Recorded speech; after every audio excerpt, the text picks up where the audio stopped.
it's going to be chaos on all levels. And I think some societies and some people are going to deal with it fairly well, but I think the grand majority of them, especially those living in urban areas, are going to be horribly unprepared, and the anger that is going to come from there and the danger that's going to come from those areas, to me, is going to be unprecedented. I don't think we'll ever see anything before or after, the kind of anger after that. It seems there's a range of people's expectations. Most people are really still in the job and debt paradigm and just going along with the flow. They see the stock market flush with currency injections. They see, at the moment, oil prices seeming to be at a lull, and it seems like good times are here again, and this is all going to go on forever. You have people on either end of the spectrum, some who are, like you, predicting that this cannot go on, and because of its exponential nature of the debt and so on, and that when it ends, there's a range of expectations of different people we talked to, some of whom describe just as you did, and then they say, well, almost any level of preparation you can make will only scratch the surface of what you wish you would have done when the time comes. What are some of the most key preparations that you recommend to people to prepare for what may come? And again, the timing is uncertain, but the inevitability because of the unsustainability of the current system seems assured.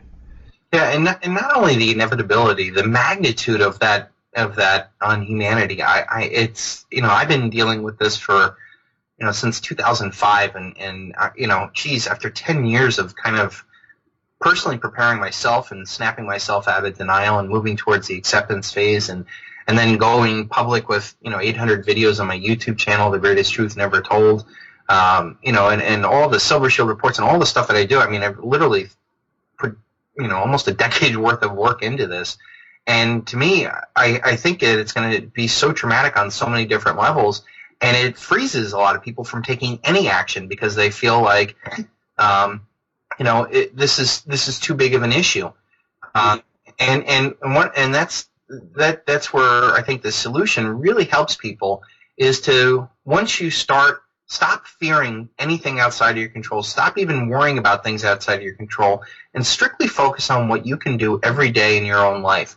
And I kind of broke it down from, the fear-mongering, or it starts with the denial, which is where, 99% of humanity is right now. I mean, I think a lot of people understand that this is not good, but turn a blind eye to it because they are living paycheck to paycheck or don't really see a way out and would rather just kind of go, I don't see that over there.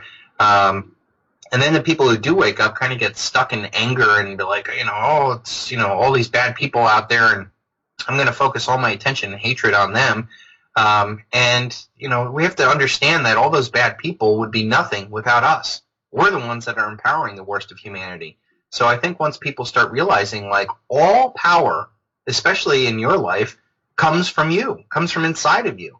And you choose how much you're going to be enslaved. You choose who you're going to empower. You choose who you vote for, who you work for, who you save, where you give your money. You're the one that's in control. And I think that's very empowering. And it's sort of like the end of the Wizard of the Oz when the good witch just told her to click her heels and say there's no place like home, and that the power was always with her. The power has always been with us. The trick is that they've fooled us into thinking that we have to worry about everything outside of our control, and that somehow we can do something about it, which is insane. It puts us on a path of, constant frustration or anger, or basically never, moving away and becoming independent from the system. So I try to get people to focus on three things: real skills, real friends, and real wealth. Real skills means that 90% of the jobs, 70% of the jobs in this country are based off of consumerism. That's going to die.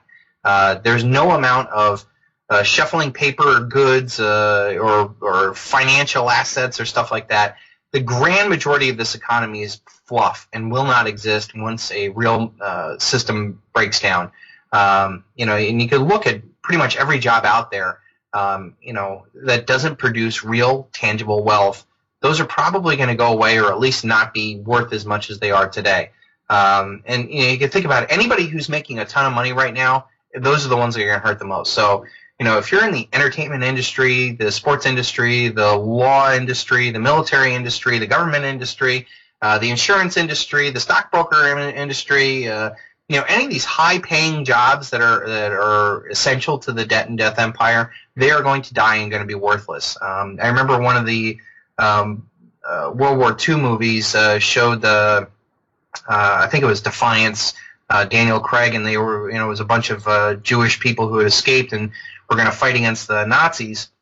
And they went around and said, okay, what skills do you have? And they came to this one guy who was an accountant, and he was worth nothing to them. Like at that point in that paradigm, the accountant, who probably was the richest guy pre-paradigm, was utterly useless in a post-paradigm world. So I try to get people to think about what real skills can you bring to the table in a world where everything is going to have to be done at a local level, whether it's food production, whether it's energy production, whether it's protection, anything. Those are the things that are building shelter. Those, find solutions that you actually can produce real tangible wealth and take.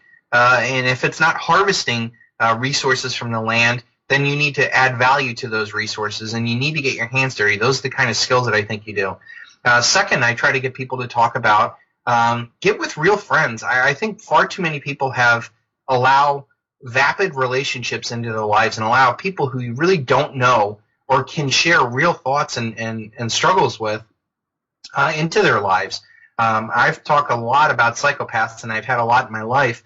I think that people are too afraid to look at some of the people in their lives who might have a lot of these psychopathic traits. And you can look up Dr. Hare, Hare, for I think 13 different traits of the psychopath, and start really looking at the people that you're with. And usually the people out there who are the most boisterous and promise the moon and highs and lows, and you don't know if they're in a good mood or a bad mood before you go in there, and that's really going to affect your day.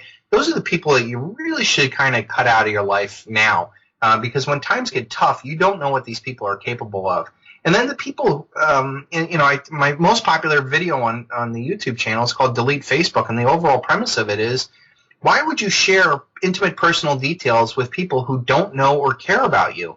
So I tell people to get off of Facebook and start talking to people, start meeting with them, having drinks with them, and getting to really know their family. And you'll find that you don't need 500 friends. You may only need one.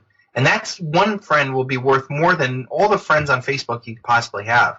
So I try to get people to get real about, who are they allowing in their lives. Because right now, the lights are still on and things are good. But I tell you what, when the times get tough, your friends and your network of who you have could be more important to your survival than any amount of preps, any amount of knowledge that you have, because it's going to take a network of people who you can really trust to really get you through there.